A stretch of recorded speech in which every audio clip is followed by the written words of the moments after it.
All right, 7 mental laws. The law of control. Now, the law of control says that you feel positive about yourself to the degree to which you feel you are in control of your own life. And their psychologists call this a sense of coherence, a sense of control. It means that when you feel you're in control, you feel happy. You feel at peace with yourself. And you feel negative about yourself to the degree to which you feel you are not in control of your own life. You feel you are controlled by your bills, by your bosses, by your health, by your debts, by your family, by your obligations. When you feel that you're not in control or out of control, you feel highly stressed. And so we have this little diagram here, internal versus external locus of control. This is what psychologists use. They say you have an internal locus of control here where you are happy, and then you have a scale, and you have an external locus of control. The internal locus of control is where you feel that you're in charge of your own life. You make your own decisions. Americans in general, by the way, have a much higher sense of inner control than most countries in the world, than all countries. Europeans, 58% of Germans, for example, highly structured economy, believe that they have little or no control over their future. A person with internal locus of control says, I make my own decisions. I am where I am and what I am because of myself. I'm in charge of my life. A person with an external locus of control feels that other people are in charge of their life, their boss, their bills, and so on. Now you are here, and you are moving in one direction or another with every decision that you make. The good news is that when you develop an internal locus of control, you feel really happy and strong, and you're much more positive and you're much more creative. And that's the goal that we're aiming for. The people with a high internal locus of control feel really, really good about themselves. They feel powerful, they feel empowered, they feel strong. And here's an interesting point, is you can never give away control, except to other people. You can give away your control to other people, but you still remain responsible. We'll talk about this later. So control begins with your thoughts, and your thoughts determine your feelings, and your feelings then determine your actions. I have a friend who has a little stick-on that he gives you to stick anywhere you want, and it just says C-Y-T. Control your thoughts. Control your thoughts. And if you can control your thoughts, you can control everything else. Your thoughts are the guidance mechanism of your life. So control your thoughts. And when you control your thoughts determine your feelings. By the way, great question, which comes first, thoughts or feelings? And the answer is always thought. And I'll tell you why. It's because it is the thought that creates the feeling. It's how you think about something that is happening in your life that triggers the emotion. For example, you could get stuck in traffic, and one person could be frustrated and angry and pounding on the horn and waving at the other drivers with one finger. And the other person could be sitting quite calmly and planning their day and listening to a Bryan Tracey educational CD. The critical thing is the way you think determines it. At the University of Pennsylvania, they did 22 years of study, and they came up with a concept called explanatory style. You've heard the NLP people talk about framing and reframing. Well, explanatory style says that the way you explain things to yourself largely determines your emotions, it largely determines your thoughts, your reactions, your responses, largely determines the total quality of your life, how you explain things to yourself. And so if you explain things in a positive and constructive way, then what happens is you respond positively and constructively, you feel differently, you take different actions, and you get different results. Now the next law is the law of accident. And the law of accident is actually a metaphysical concept. Law of accident says that everything just happens by accident. It's not what you know, but who you know. It's you can't fight City Hall. The cards are stacked against you. We have in our society an enormous number of people who are led to believe that they are victims, that there's nothing they can do about their situation. And you read all this stuff in the paper all the time by, unfortunately, ill-informed people who say, you know, there's great powers out there that are holding down the working person and so on. This is all nonsense. It's all sort of fantastical things like believing in life on the other side of the moon. But nonetheless, they convince themselves of that, and they feel that there's nothing you can do. The greatest enemy of human success is passivity, is people feel passive, feel helpless. It's called in psychology learned helplessness. They feel helpless. They feel there's nothing I can do. My debts are too high. The economy is too bad. Life is terrible. I was at a meeting with a bunch of people for 3 days on Sunday, Monday, and Tuesday, This room is full of people, almost all entrepreneurs, and some of these people are having the best years of their lives. Some of these people are generating embarrassing amounts of income. They're successful, and they're all hustlers. They're all working day and night, and they're there. It's a mind-storming, brainstorming to share ideas on different ways to create and sell more products and services and so on. They're totally proactive, and there's no negativity in the room at all. I mean, everybody is just sparkling because they're all bouncing off each other in terms of actions that you can take. Whereas the great majority of people have this learned helplessness. There's nothing I can do. My hands are tied. I mean, look at the situation. Nobody's got any money. The economy is bad. And it's wah, wah, wah, wah. And so the law of accident, as you see, is completely opposed to the law of control. We say failing to plan is planning to fail. Failing to plan is planning to fail. So if you don't have a very clear, specific, written plan with goals and actions and priorities that you're working on every day, well, then your life will just drift around in a circle. You know, they say a ship without a rudder will just drift completely, but a ship with a rudder and a compass will go straight and true to its destination through any type of sea. And once we have a very clear rudder and compass, which we will have tomorrow, then suddenly we start to make incredible progress at a faster rate than you can imagine. So, number 3, the law of cause and effect. Now, this was the granddaddy law that really changed my life. The law of cause and effect says that for every effect in your life, there's a specific cause. Now, this law is completely opposed to the law of accident and completely consistent with the law of control. It means that everything that happens to us for a reason. Even if we don't know the reason, it happens to us for a reason.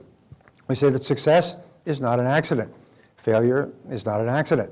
They all have specific causes. And here's the great rule.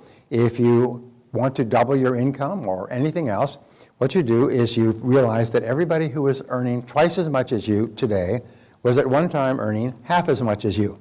It's the way it works. Nobody was born earning twice as much. They started off at the bottom at a very low wage job. So then they did certain things differently from you, and now they're earning twice as much or 5 times as much or 10 times as much. Well, then what we do is go back and find out what they did, and we do the same thing. And we say success leaves tracks. Is if you find out what other successful people did, and you do the same thing, you'll eventually get the same results that they do. And if you don't, you won't. And here's the most amazing thing with regard to these laws. These are mental laws. A physical law you can see, like gravity. You can drop something, and you can see. You can see the results of a physical law. Mental laws, you can only see the results over time. But physical laws are just as fixed as mental laws. And mental laws work 100% of the time. And what that means is that, it's interesting, they say that in all of human history, man has never invented a law. You know, we talk about all the laws of physics and mathematics and mechanics and velocity and the laws of Einstein and so on. Nobody's ever invented a law. We've only discovered the laws that already existed. Now, whatever your spiritual beliefs are, I remember listening to Billy Graham on a talk. I was driving through the Central Valley near Fresno many, many years ago, and it was on the radio. It was late at night. It's the only thing to listen to. And here's Billy Graham talking about all the laws that hold the universe in place. He says, if you have all of these laws, then there must have been a lawgiver. These laws could not have just happened spontaneously out of the primordial muck going back 1 billion years after the Big Bang. If you have all of these laws that really explain everything that happens, even laws of mathematics that take 100 years for a person to fully understand, that explains with absolutely unpredictable accuracy a mathematical formula. Where do these laws come from? Anyway, my point is that these laws are neutral. They work for you or they work against you. And so we say that nature is neutral. Nature is like justice. Nature is blind. Nature doesn't say you'll be a big success and your life is going to suck and you're going to be in between. Nature doesn't care. Now, this was a great breakthrough for me. Nature doesn't care. Nature says that if you do what other successful people do, you get the same result. And if you don't, you don't. And nature's not involved in it. Nature just says, here's the laws, here's the playing field, here's the rules of the game. If you play the game well, you have a great life. And if you don't, you don't. But there's nothing out there that is determining what happens to us. It's all in here. And these mental laws are important. I remember I was in Istanbul some years ago, and there was a story in the papers in Istanbul. I was traveling at the time, And it was about a young American student who had gone to Istanbul as a tourist. He was traveling with some other people.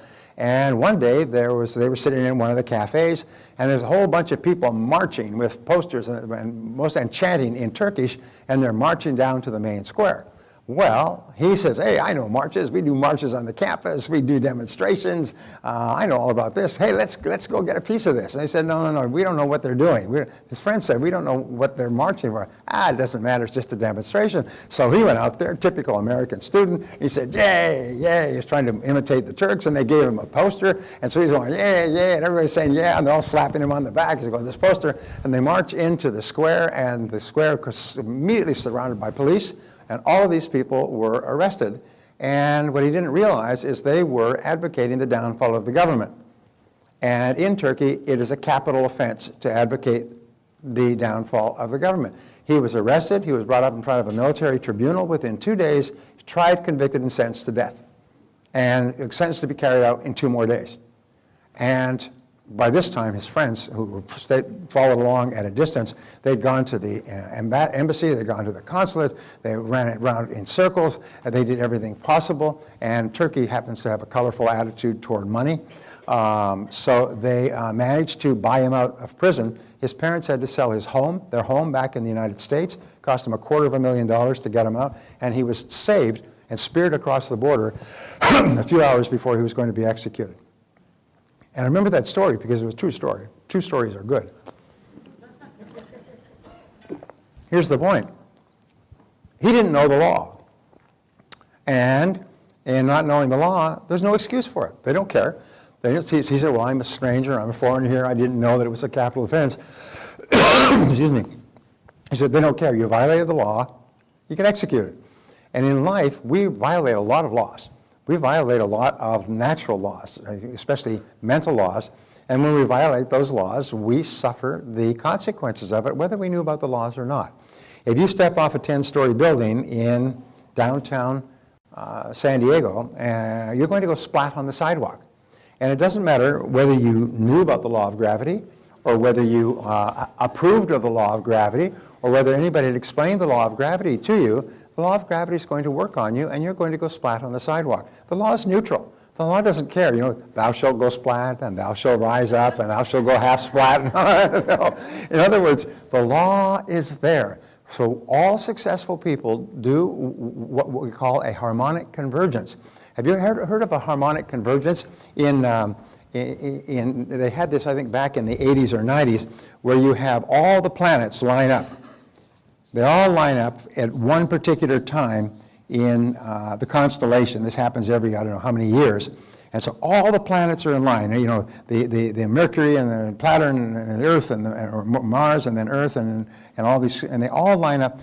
And the magnetic power of all of these is supposed to bring about enormous changes, none of which happen. But it seems like a great idea. Our life, though, is to get our life in harmony with the great mental laws. And when you do that, things start to happen for you at an incredibly rapid rate. And you'll see, before this seminar is over, I can promise you, you will have experienced profound changes in your life. It happens all the time because you now have a harmonic convergence. You're now organizing your life and your thinking in harmony with these great laws. And they all start to work for you. So we say, okay, the B, it is the iron law of the universe. All other laws in the universe, I call it the umbrella law, all other laws, mathematics, physics, mechanics, all fall under the law of cause and effect. Aristotle proposed this in 350 BC, and it was called the Aristotelian principle of causality, which was a great shock to a world that believed in gods and coincidences and lightning strikes and Zeus on Mount Olympus. What they said was, no, everything happens for a reason. And if we're not happy with what's happening, we can change the causes. If a person's overweight, people say, well, I'm overweight, it's because of my glands. Yes, sir, it's your mouth gland, and it's malfunctioning several times a day. You know, we know how to be healthy and fit and how to live a long time. We know how to make all the money that we want because there are hundreds of thousands of millions of people who have. Did you read the statistics in the paper this morning? Great statistics. Ta-da! In 2001, there were 7.7 millionaires in America. I'm sorry, 2001. 2011, 10 years later, after all the depression, recession, panics, crashes, and everything else, there's 10.2 million Americans with a net worth in excess of $1 million. Now, that would suggest that all these people, 90% of them started off with nothing, and they're still continuing to grow. That's a growth of what, 2.8 million? Is that what it was? It's about 2.8 million more millionaires now than there were 10 years ago. And all those people started off with nothing. So if you want to be a millionaire, then you can be a millionaire. Just do what other people who started with nothing did to become a millionaire. You know, which is probably become very good at what you do, earn good money, and don't spend it all. All right. Sorry about that. You liked the first part, you didn't like the second part. So, see, the most important application of this law is that thoughts are causes and conditions are effects. Your thoughts are what are called the primum movum, the primary moving force of your life. Your thoughts create the conditions of your life. It's very much as though you had one of the old slide projectors, and you put in a slide, it projects on the screen. Your thoughts project on the screen of your life. As the hippies used to say, wherever you go, there you are. And so wherever you look, there you are. Wherever you look in the world around you, that is your thoughts projected onto the screen of your own life. Now, many people think, well, I don't like what I'm seeing on the screen of my life, so I'm going to beat up the projector, or I'm going to beat up the screen, cut up the screen. No, what you do is you start to change the picture you have in your mind. Interesting, we'll talk about this later, but all improvement in your outer life begins with an improvement in your mental pictures. Begins with an improvement in your mental pictures by constantly starting to see yourself and your world in more positive terms. So another mental law, the law of belief. Now this is a biggie. This is really the biggie. This is the foundation principle, by the way, of all religions and all philosophies and all success is the law of belief. It says that whatever you believe with feeling becomes your reality. Whatever you believe with feeling, with emotion, with intensity, it becomes your reality because you always act on the basis of your beliefs. And the more intensely you hold the belief, the more the belief becomes true for you. There's a gentleman that I used to know, his name was Bryan, and he wrote a book called The Bryan Method. And he talks about how when he was growing up, his father was a working man. And they talked around the family table, they talked about work at the lumber yard, and the father would always say, you know, when you grow up, you've got to get yourself a working job. You've got to get yourself a laboring job. He said the Bryans have always been laborers. We've always worked by the sweat of our brow. And so the kids were all brought up to believe that they were supposed to get a laboring job when they got out. So he left high school, and he did quite well in high school. It was in sports and everything else, but his belief was when you entered into the world of work, you got a laboring job, so he did, on a construction crew working on the highways, digging ditches and you know, working on construction. And one day, he's been at this for about 2 or 3 years, and he's working away. He goes up there in the morning, sweats all day. The traffic is moving really slowly because it's a construction zone, and right next to him, while he's working away with a shovel, there's a guy, a friend of his from high school. And he's driving the car. He says, "Hi, Glenn, how you doing?" Through the window of the car. He says, "Oh, doing great." He's got his shovel here. And he says, "How's everything going?" "It's going fine." And he says, "How's everything going with you?" The guy's driving a brand new car. He's wearing a nice suit. He's well dressed. And this guy, you know, was no great flaming hell in high school, just an average guy. He said, "How you doing?" He said, "I got a great job." He said, "I'm selling, making really good money." He said, "I'm buying a new home next month and getting married at the end of the year." And he looked at him, and here's this guy, and he's living from paycheck to paycheck, sweating away. And he looked at that guy, he said, and it hit him like lightning. He had bought a bill of goods from his father. He said, this guy's no better, no smarter than he is, which happens to be the case. Yet he's got a different belief system, that you get out and you get a job and you get into business and you get into white-collar work. He threw down the shovel and he got up and he walked out of there and he said, "I'll never work with a shovel again." He went and got into sales. He turned out to have a natural ability for sales. Within 2 or 3 years, he was doing extremely well. Within 7 or 8, he was a millionaire, had a beautiful home, beautiful car. He said the turning point in his life was when he challenged that belief that he was meant to be a working man all his life. Many people have beliefs, and there's 2 sets of beliefs. There's conscious beliefs that we have, and there's unconscious beliefs.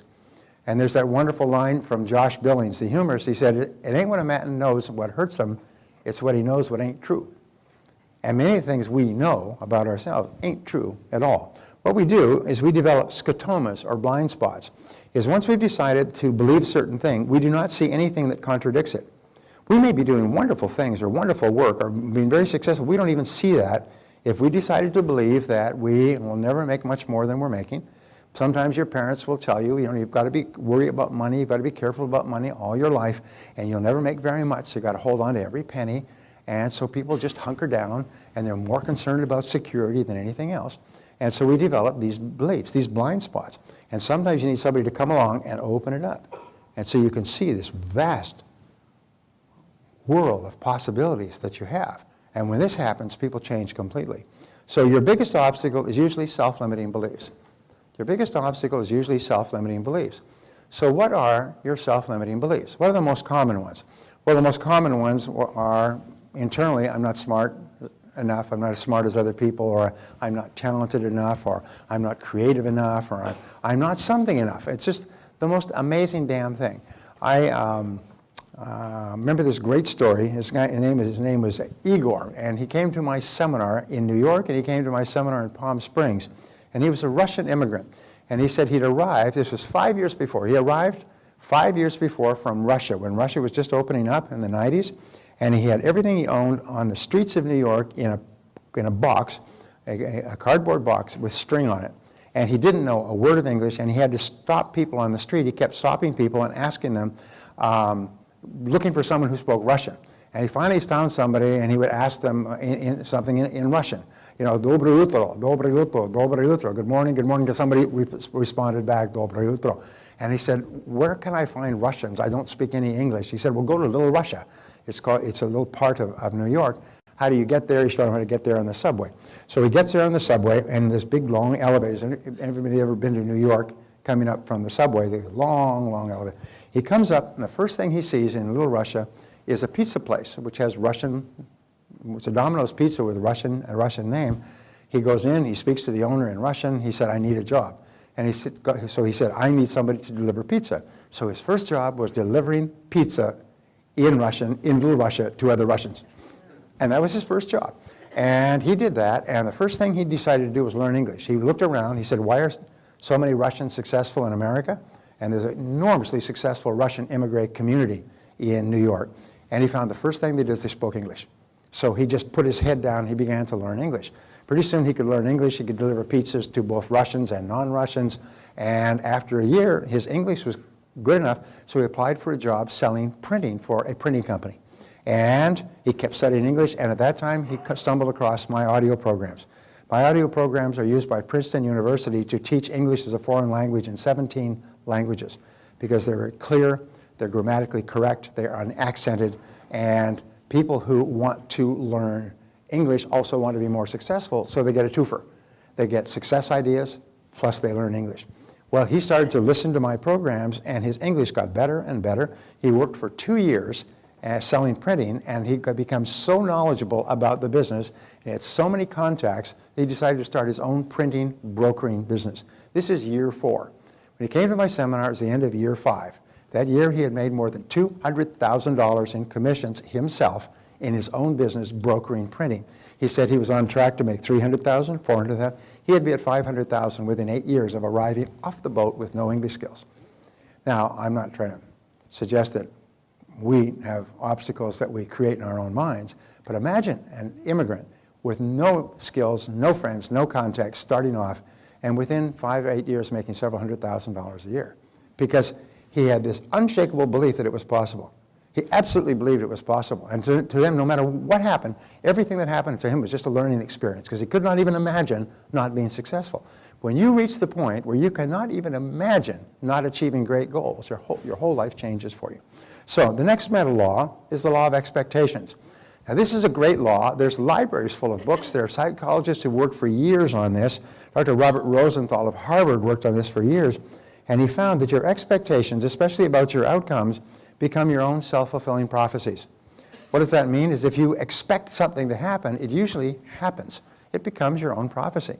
Because if you expect it to happen, you'll act consistent with it happening. You will treat other people the way it's going to happen. W. Clement Stone tells a story of this young man. He was running a large insurance agency. This young man was sent to him by one of his business associates. Just came out of college, it was starting off in life insurance, and he came to Clement Stone to ask him if he could get some referrals, some leads. And so Clement Stone said, yes, I'll give you some names of some top referrals. These are people who are all interested in buying life insurance or buying even more life insurance. I'll be right back. So he went into his office, and he had his secretary type up a list of names, addresses, and phone numbers. So this salesman, young salesman, went out, and he called on these people, and he was positive and enthusiastic, and he made about 4 or 5 sales, and the others, had to think about it. We're not ready to make a decision right now. So we went back to Clement Stone. He said, those leads were fantastic. Thank you so much. Can I have some more? He said, sure. He said, wonderful. He said, here, as a matter of fact, I'll get you my lead book, and you can write down the names, addresses, and phone numbers yourself. And so he went and he got the telephone book. For the Chicago phone book, he said, this is where I got the names in the first place. You can have as many as you like. Now, what happened was, the gentleman believed that these were leads given to him by one of the top business people in the country. He was worth $800 million at the time. And so he said, W. Clement Stone told me to call on you. Oh, that's great. Anyway, his expectation was that these people would buy. There's another great story of this fellow who's running a company in New York, and the company's on the verge of bankruptcy, about to collapse, and he's really in despair. He doesn't know what to do. He's going to lose his home. He's going to lose everything. And he goes for a walk in Central Park, and he's standing on this bridge in Central Park, and this man comes out of the night, comes up and stands next to him and says, hi, how are you doing? He said, fine. He said, you look like you're deep in thought. He said, yes, well, I've got a business, and the business is in trouble. He said, no problem at all. He said, I'm John D. Rockefeller.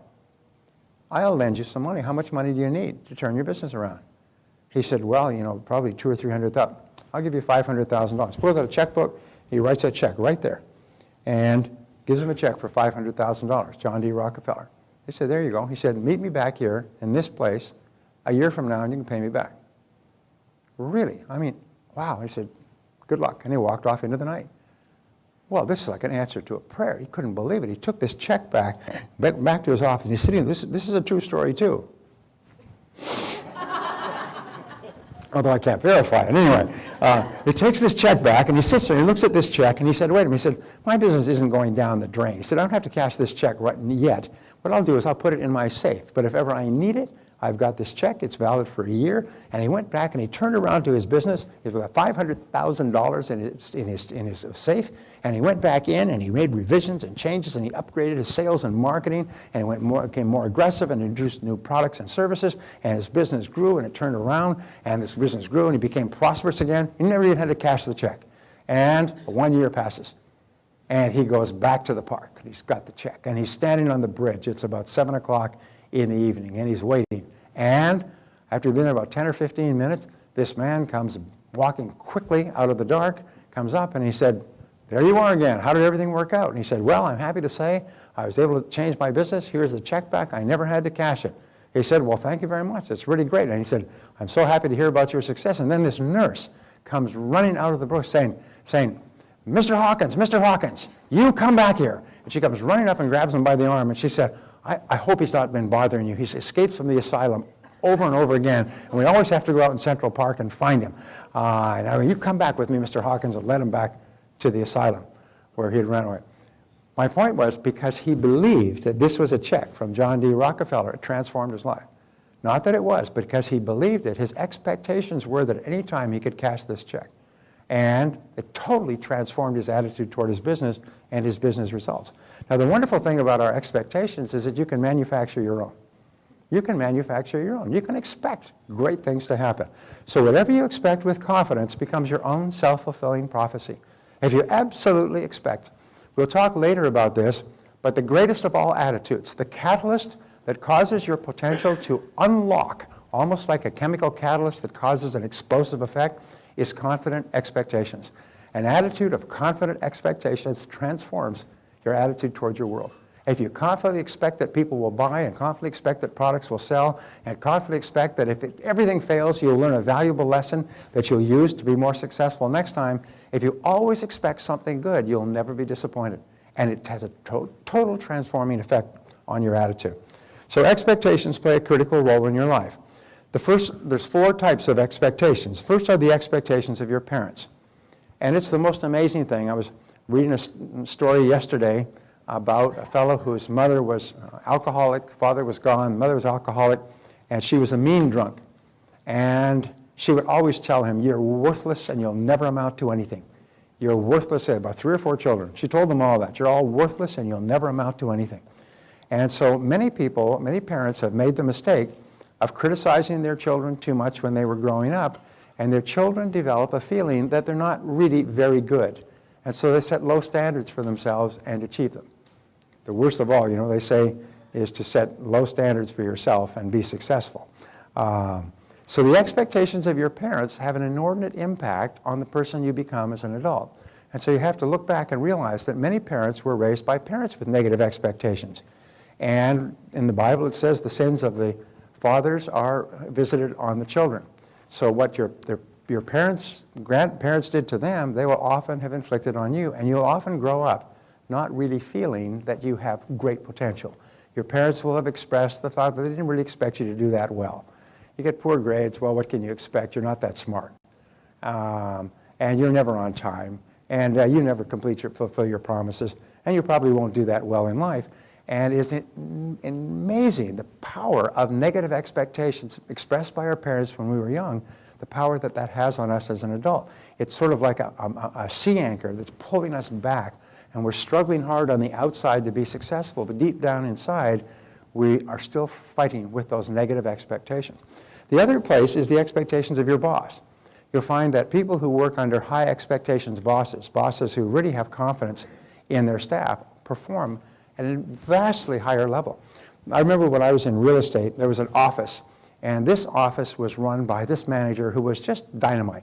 Positive, cheerful, happy, upbeat, and he only hired people that were of the same caliber. He wouldn't let anybody be there. You had people lined up to join this office, even though they're working on straight commission. And he would interview them, he would spend some time with them, he'd have them meet the other people, they do a thumbs up or a thumbs down. Eventually he had an office full of really high chargers. They're just positive, happy people, a lot of laughter. And that office, the people in that office made 3 times as much on average as the real estate people in any other office, booms or busts.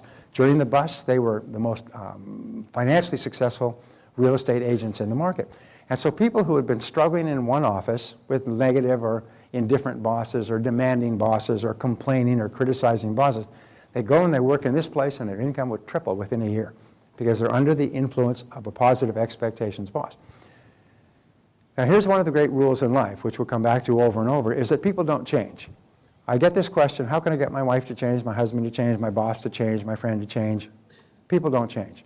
In fact, the psychological studies show that people under pressure become even more so, but they don't change. And people say, well, how come you're giving a seminar if you say that people can't change? I'm saying that it's like how many psychiatrists does it take to change a light bulb? Well, the answer is only one, but the light bulb has to really want to change. And it's the same thing. Most people don't want to change. They've taken their whole lives to become the person they are, and they don't really have any desire to change. As a matter of fact, most people feel that in some degree they are superior to all other human beings. Everybody does. It's okay. I know. And so therefore, why would they change if they're already superior?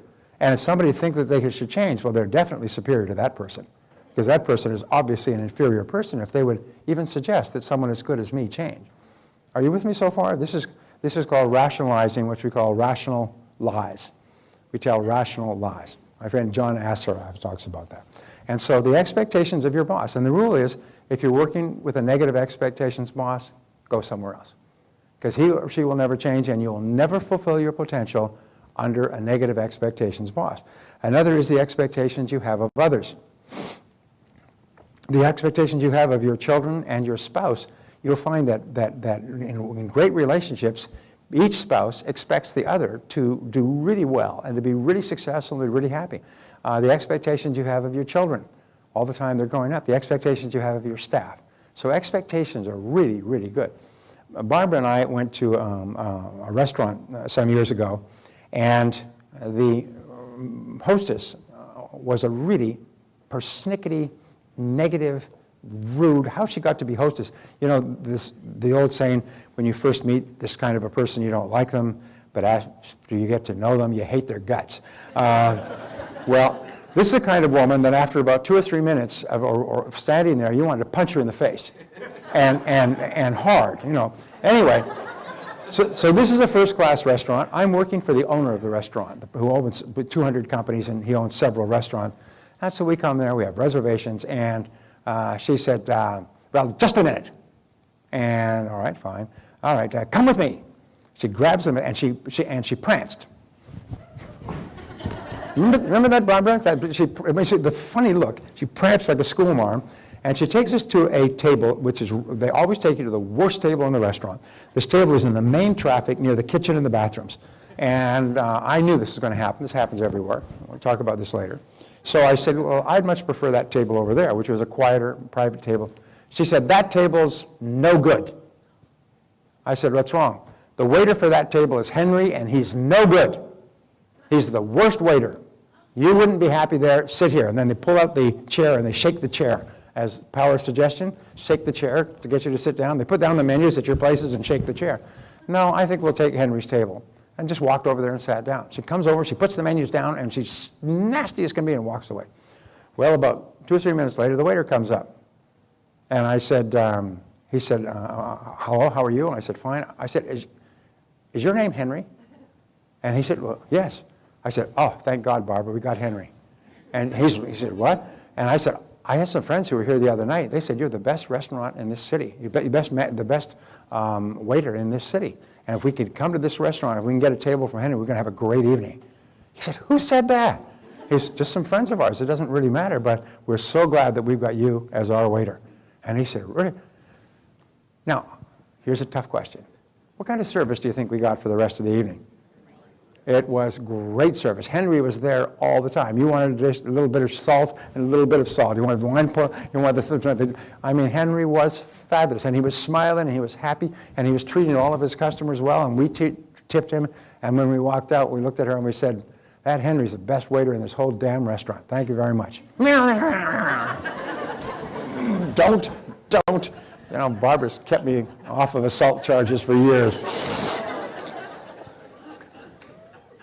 Because why? It's because they set up a positive field of expectations. And you can do that because people tend to rise to the expectations imposed on them by others or fall to the expectations. So always express positive expectations. Even if in your heart you have a lot of doubts, always be positive on the outside.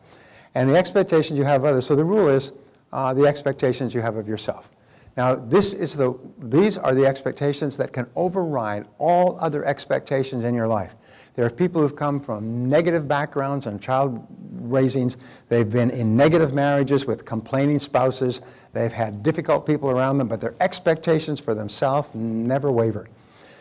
A friend of mine named Peter Daniels, who started off working on the streets, became very wealthy, he's very successful in Australia, did a lifelong project, and he studied the lives of 500 men and women who became successful. He read their biographies and autobiographies and encyclopedia and Wikipedia and so on, looking for the common denominator of success. And what he found was this. He found that he read about 300 autobiographies, and he finally found the common thread. The common thread was every one of those people always believed in themselves. They always believed that they were going to be a big success in life. They always expected to do well.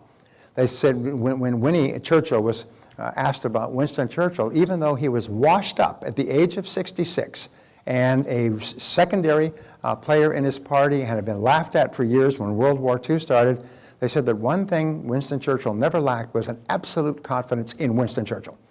He absolutely expected that he would be the right person at the right time, at the right place when history called on him. Patton had the same thing.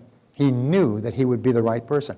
He said in these 500 biographies and autobiographies, every one of those people expected to be a big success. Now here's an interesting exercise. Imagine that you could go down to the computer store and you could buy a mental program and you could put it into your mental computer, and it would then become part of your continuing operating system. If you could buy any belief at all to put into your mental system, what would be the best belief for you to buy? And the answer is the belief that you are going to be a big success in life. That no matter what happens, everything is going to conspire together to make you a great success. And if you absolutely believe that and absolutely expect that everything is going to help you, that will become your reality. The reason why we do not achieve greatly is we hold ourselves back by our own beliefs. We wonder if it's possible. We over-exaggerate negative events. We catastrophize, and we blow them out of proportion as opposed to looking at them and seeing them as just ideas, stepping stones to success. So we say always expect the best. And remember that your expectations are totally under your own control.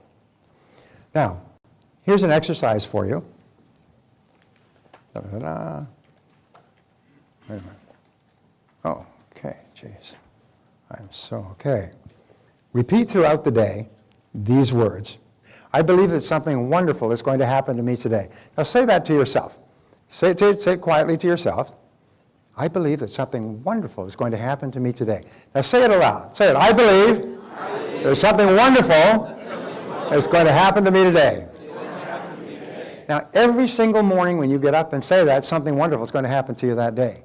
It's the most amazing damn thing. You go into a restaurant and you say, I believe something wonderful is going to happen in this restaurant. I believe something wonderful is going to happen to me today. And it's the most astonishing thing. If you forget to say it, your life will be okay. But if you remember to say it with confidence, you set up a force field of positive expectations and something wonderful happens to you. And when I first heard, this is really hokey. This is kind of, hey, this is la-la. This is like California where we sit, under triangles and put crystals in our armpits. This is, but it's the most amazing damn thing. When you say these words, what happens is something wonderful starts to happen to you. Okay, the next mental law is the law of attraction. The law of attraction says that you are a living magnet, and you attract into your life the people and the circumstances that are in harmony with your dominant thoughts. You're a magnet, and whatever is in harmony, the people, circumstances, ideas, money, resources that are in harmony with your thoughts, you start to attract into your life. In the universe, all energy is in a state of vibration, including mind energy. Now, your mental energy, mental energy travels at the speed of light. It travels, and it's so fine that it goes through any substance. You can think a thought here, and it can connect with someone on the other side of the world. There are many examples, by the way, in World War II, where a person's son was killed in the Pacific, and they woke up straight out of a dead sleep in the middle of the night, instantaneously, and it wasn't until days later that they learned that at that moment on the other side of the world, their son had died. You'll have occasions throughout your life where you'll think of a person, the phone will ring. It'll be them. Or you'll think of doing something and you open the newspaper and there's an article on the exact same subject. One of the things I wanted to talk about was self-made millionaires. You open the newspaper this morning, there's the most current figures on self-made millionaires from 2001, 2011. So I can come down and share it with you. So your mind is incredibly powerful, but it is a neutral law. If you think negative thoughts, you'll attract negative things into your life as well. Now this law of attraction, this is the basis of The Secret and all those things. The problem with the book, The Secret, and the movie and everything else is that it doesn't mention the word work. Which is why it's a wonderful thing. People read The Secret and say, oh, all I have to do is think happy thoughts and I'll be rich and happy.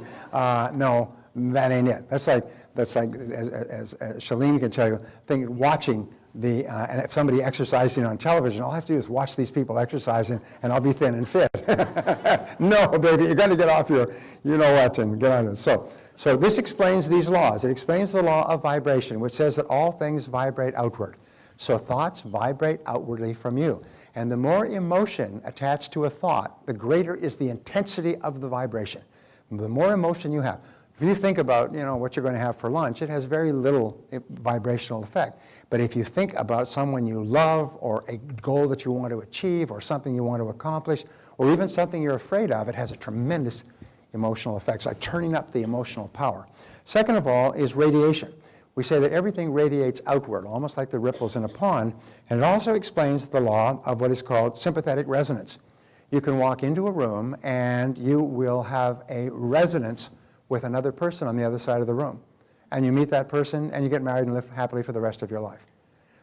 If you were to take a piano and put it on this side of the room and put another piano on this side of the room and then take a tuning fork and hit the note, not tuning fork, just hit the key of C flat, bang, and so it goes bang, and you walk across the room, the key of C flat on the other piano will be vibrating to the same harmony as this piano. You and I have this experience of sympathetic resonance where we resonate with other people, we resonate with ideas, we resonate with conversations, we resonate with subjects that we like to study and learn about. We have this all the time, and that is the law of attraction. It means that something within you is resonating within something outside of you. If you want to be really successful and you see successful people and you start to resonate with their accomplishments, you start to become more like them. Now, here's an important point that people don't realize. This also explains what is called the law of repulsion. Now, the law of repulsion says that if you hold a negative thought, you repel anything associated with that thought out of your life. So many people are brought up to look down on those who are successful, to criticize successful people. This is fatal, because if you criticize successful people, even in your heart, it drives success out of your life. It guarantees that you'll never accomplish anything with your life. You'll always be miserable and unsuccessful. If you criticize wealthy people, they'll never be wealthy. And so therefore, it's so important for you to admire people who are enjoying the success that you desire. Is to admire them and look up to them, and don't look for chinks in their armor or flaws in their life or behavior. Instead, look for the things that they do right and say, that I could do that. Read their books, read stories about them, and admire successful, happy people. If you admire successful, happy people, you create this sympathetic resonance, and you begin to attract into your life people and circumstances and ideas that will enable you to be like one of those people. When people criticize other successful people, it has no effect on the successful people. It doesn't hurt them at all. They don't even know, and they don't care. But it destroys the criticizer's chances for success. They're shooting themselves in their own foot, blam, and admiring their own marksmanship. Geez, I'm a good shot. One of the characteristics of poor people is they look down on rich people. Do you know that people on welfare actually feel that people who work are suckers? And it's the most amazing thing. When you interview them, they're not grateful for welfare. They resent the welfare, but they look at the people who work and have to pay taxes to enjoy the welfare. They look at them and they're suckers. These are suckers. I don't work. I stay at home, watch television, drink, snort, whatever I do. And these suckers got to go to work every day, isn't that? And they actually look down on their benefactors. Now, what is the chance of them ever having any success in life? In the zero range? Probably nothing. They'll never be successful, and they'll never understand that their own mentality is what drives out all possibility of success from their lives. So always admire success, and always want for others what you want for yourself. If you want to be a big success and you see somebody successful, say, that's great, congratulations, that's wonderful, because if you can get it, I can get it. Abraham Lincoln once said that some are rich as proof that others can be rich as well. And so what we do is we look up to successful people. Now, the law of correspondence, this is my favorite. I love this law. It says, as within, so without. And this brings us to my favorite ratio. And my favorite ratio is this, the 1-to-1 ratio. And basically what it says is what is going on in your outer world corresponds to what is going on in your inner world. As within, so without. One of the greatest of all spiritual principles. What's going on inside corresponds on the outside. We say your outer world is a mirror that reflects what is going on in your inner world. We say wherever you look, there you are. What you see is your own self, your own thoughts reflected back to you. And the places that you see this, most of all, you see it in your relationships. Is the person you are on the inside is perfectly reflected by your relationships. You see it in your financial situation. Your depths of preparation and work and attitude toward money is reflected in your financial world. You see it in your health. Your attitudes toward health, fitness, food, everything else is reflected in your physical body and so on. Always on the outside. There's one of my great spiritual teachers was Emmett Fox, and he wrote a piece, which the name of which is Enough. And the piece was called, it's called The Mental Equivalent. And he said, the great requirement of life is for you to create within yourself the mental equivalent of what you wish to enjoy on the outside. This is your responsibility, and God and nature will take care of everything else by law. So therefore, that's why reading, thinking, planning, visualizing, all the things we'll talk about, so you can create within your mind a mental equivalent of what you want to enjoy on the outside. And the greater vividness with which you can see it on the inside, the faster it comes into your reality on the outside. Most people have only a vague, fuzzy, unclear goal or idea of what they want, and as a result, what happens in their life is vague and fuzzy and unclear. Successful people have a crystal clear picture of what they want, and as a result, it comes into reality quite quickly. So we say here, as within, so without. And here are the three great principles. This is the great principle that underlies all thought for the last 6,000 years, that you become what you think about most of the time. You become what you think about most of the time. Now, this is always true, but there are exceptions, because if there weren't exceptions, every young man would turn into a young woman by the age of 20. All causation is mental. This, again, is the great, profound discovery that all causation is mental. Everything you see in the material world around you began with a thought in the mind of a person. And that thought turned into a goal, which turned into a plan, which began to take physical reality. In fact, just writing down a goal and making it concrete on paper is the beginning of this process. And so here's the most important principle of all, is you change your thinking and you change your life. You change your thinking and you change your life. And wonderfully enough, going right back to the law of control, the only thing over which you have complete control is your thinking. And if you can control your thinking, everything else will change for you. It's the hardest thing of all, yet the most important. And when you learn how to do it, as you will in our time together, your whole life will be completely different. Now, there are 7 mental laws. There's some exercises here. What I want you to do is I want you to complete these exercises. Just write down your answers. Number 1, in what areas of your life do you feel most in control? I wrote down mostly at home. When you walk into the house and you close the door behind you, this is your place. It's in complete control, or in your car. Or there's some things that you do really well. You feel tremendously in control when you're doing those things. Where do you feel in control? What areas of your life are you failing to plan for the success you deserve? In what areas of your life would you be helped? Let's put it this way. If you had very clear, specific written plans and blueprints that you worked on each day to achieve those goals. Financial, business, health, family. What are the main causes of the main effects in your life? You can just write yourself. Number 4 is a good question. What self-limiting beliefs could be holding you back? Remember, removing self-limiting beliefs is the first step, or identifying them is the first step to eliminating them. Awareness of the beliefs that you might have. You say, what might be holding me back? Well, maybe I don't believe. I had a fellow who was very, very successful, and he was up to $50,000 a year, after which he just burned out. Very successful in sales and business, but he couldn't make more than $50,000 a year. Finally, we sat down with him and said, why? You know, he makes that amount of money halfway through the year and then just dawdles for the rest of the year. He said, well, my father never made more than $50,000 a year, and he told me that I never make more than he did. And so when he hit the 50,000 mark, he was programmed to have a default switch. He just stopped working until we finally convinced him that what his father said had no relevance on you at all. It's a self-limiting belief. You can earn all you want. The next year, earned $150,000. So we all have these ideas that I can't earn more than this, or I'm not entitled to earn more than that, and so on, which we'll talk about. And what are your expectations for yourself and your career? What are your expectations for your financial situation? How much do you want to be worth? What level of success do you want to achieve in your business? What title? What are the parts of your life that you have attracted to yourself because of the person you are? These are really in-depth questions, aren't they? And what is it in you that is creating the world around you? Just write down the first answers you think of to the questions for which you have a ready answer. The whole purpose of these questions is just to help you think a little bit.